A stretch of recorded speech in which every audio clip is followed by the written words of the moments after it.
Seja muito bem-vindo, seja muito bem-vinda a mais um Pílulas do Doutor Imposto de Renda. Dicas, orientações, notícias, informações úteis e conhecimento na dose certa. Com vocês, o professor Walter Coppi. Olá, vamos falar de imposto de renda. Hoje trago um tema um pouco diferente. Salvo engano, já tive uma abordagem parecida, ainda que sem qualquer aprofundamento, sobre os efeitos das decisões judiciais no imposto de renda da pessoa física, mas não foi por aqui, não foi aqui no nosso Pílulas, foi num artigo. Me lembro que neste artigo cheguei a citar uma abordagem feita por uma ilustre palestrante de um seminário internacional sobre tributação pelo imposto de renda da pessoa física pelo mundo, do qual participei há bastante tempo. Ela afirmou na oportunidade que com o tempo muitas verbas, naquele momento tributáveis pelo imposto de renda, deixariam de sê-lo com o passar dos anos e que muitos desses casos viriam de reiteradas decisões na justiça sobre a temática. Isso, à época, me chamou muita atenção. Por isso, escolhi hoje este assunto.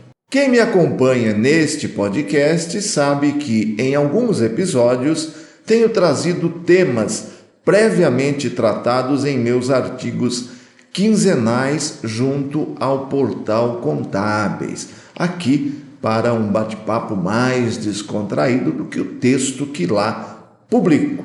Desta vez estou fazendo uma inversão. Trago o assunto aqui e depois, com algum aprofundamento e dados adicionais, falarei do mesmo assunto em meu artigo. E já antecipo o convite e conto com sua leitura.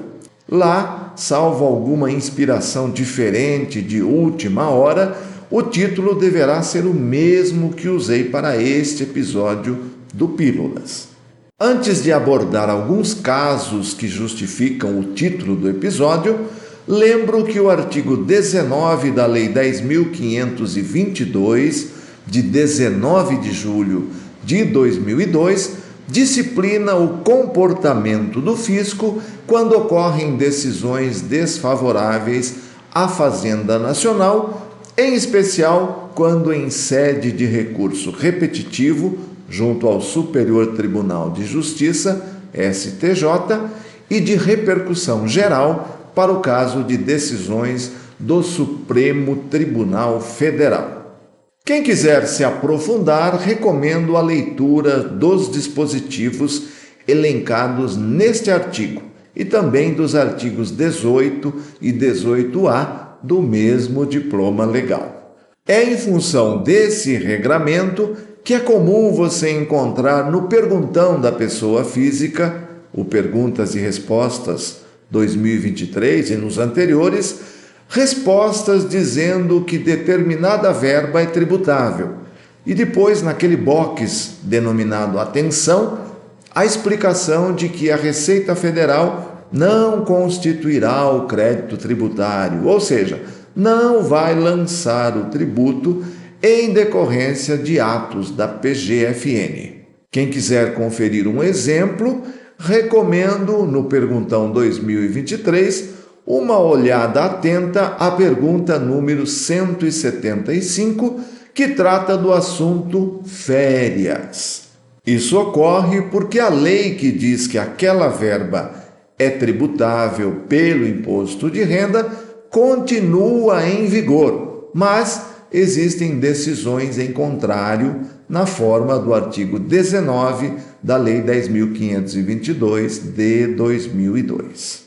E antes que nosso tempo acabe, vamos enumerar, como já disse, sem maiores aprofundamentos, alguns casos cujo tratamento mudou em consequência de decisões da Justiça. Começo com as desapropriações, que até bem pouco tempo só se considerava como não alcançados pela tributação os valores recebidos pela desapropriação para fins de reforma agrária, que está lá na Constituição, no parágrafo 5º do artigo 184 da nossa Constituição Federal de 1988. Hoje, qualquer forma de desapropriação, seja por utilidade pública ou por interesse social, passou a não ser alcançada pela tributação, por se constituir em mera reposição a valor justo do patrimônio expropriado, seja de forma amigável ou mesmo via judicial. Isso se deu a partir de reiteradas decisões contrárias ao fisco e da pacificação via tribunais superiores. Administrativamente, temos a súmula CARF número 42, com efeito vinculante, e o item 69 da nota PGFN número 1114, de 14 de junho de 2012. Outras verbas que tiveram mudança de tratamento a partir de decisões da Justiça são as referentes aos juros recebidos em ações ou mesmo acordos trabalhistas que, desde março de 2021, por força do julgamento do famoso tema 808 pelo STF, não são mais alcançadas pela tributação, pelo imposto de renda da pessoa física. Também em decisão recente do STF, esta do ano passado, a pensão alimentícia recebida passou a não ser mais tributada pelo imposto de renda da pessoa física. Lembrando que, na outra ponta, limitado ao valor constante da sentença ou escritura pública, o valor efetivamente pago continua sendo dedutível para quem paga a pensão. E para encerrar esse rol exemplificativo que decidi compartilhar com você, trago 2 casos que envolvem o ganho de capital. Ambos ainda sem decisão com efeito erga omnes, ou seja, valendo para todos e, portanto, não alinhado ao tratamento que citei há pouco do artigo 19 da Lei 10.522 de 2002, mas sinalizam uma tendência de mudança de entendimento com validade futura para todos. Falo do ganho de capital para doações em adiantamento da legítima, objeto de decisão do STF, sem repercussão geral, de fevereiro deste ano. E também da tributação pelo ganho de capital nos casos de alienação de precatórios, objeto de decisão do STJ de dezembro de 2022, sem a sistemática de recurso repetitivo. Em ambos os casos, o voto vencedor se baseia na não ocorrência do fato gerador do ganho de capital. Na doação em adiantamento da legítima, não há acréscimo patrimonial disponível econômica ou juridicamente para o doador, que, ao invés de ter um ganho de capital, tem uma perda de capital.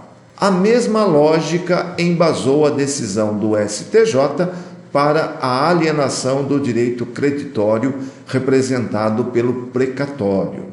Como a alienação sempre ocorre com deságio, também aqui, ao invés de um acréscimo patrimonial, de um ganho de capital, tem-se, na verdade, uma perda de capital. Reforço que para esses 2 últimos casos que citei, não há ainda qualquer efeito vinculante para o fisco, e qualquer pleito do declarante nesse sentido deverá ser feito via ação judicial. E fico por aqui. Espero que tenha gostado do tema e agradeço mais uma vez a sua preciosa audiência. Valeu! Na próxima semana tem mais Pílulas do Doutor Imposto de Renda. Obrigado por ter ficado conosco. Espalhe a novidade aos amigos. Mande suas sugestões de pauta, seus elogios e suas críticas para pílulas@doutorir.com. Até lá!